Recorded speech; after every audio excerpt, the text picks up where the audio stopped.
Is it a bad night for football? What do you got for me? Let's hope it's not a bad night. Still early here, but just opened the shades and peeked outside, and there's wind blowing and there's rain coming down at the moment. So we'll see how that plays out over the next few hours. But at the moment, it wouldn't be a great night, especially for a domer like myself. It wouldn't be a great night for football. Well, then let's just front load the conversation. It's Florida, so it could be over in an hour, and then it could be beautiful, and then come back in time for kickoff.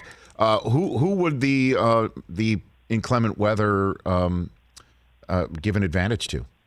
Well, it's funny because I was thinking about that as soon as I saw the rain, and the one thing you say to yourself is, well, the Cowboys need to kind of slow down. This Bucs offense, and you get a little rain and weather, and maybe it's less throwing the football and it's more running the football, and so maybe a lower scoring game, which is advantage to the Cowboys. But then you have to flip over to the other side, and you say to yourself, well, yeah, but the Cowboys know Zach Martin.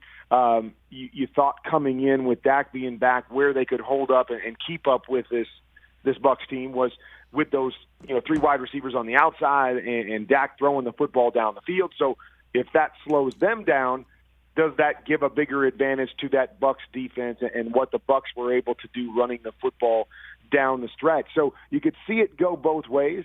I just think that the Bucs are the better team here, and so whether they have to run the football or with their defensive front, if you can't throw the football, I believe it's a bigger advantage for the Bucs, even though it might appear on the outside that it would help the Cowboys. Bucs and Cowboys on I guess Thursday Night Football. You do Monday Night Football with Kevin Harlan, and you'll be in Vegas for the Ravens and Raiders on that front.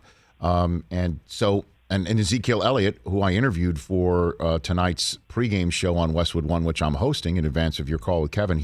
That conversation's coming up in hour number 2 of this show.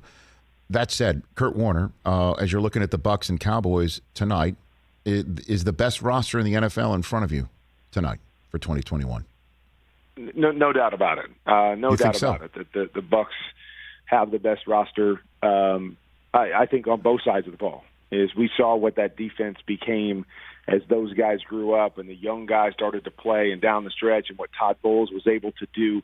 I broke it down in the offseason a little bit. Is one of the great things when you watch the Bucs throughout the playoffs is every single game they did something different. So a lot of times you have great defenses that come out and go back to the Bucs of the heyday back at the Tampa 2 Bucs when I played.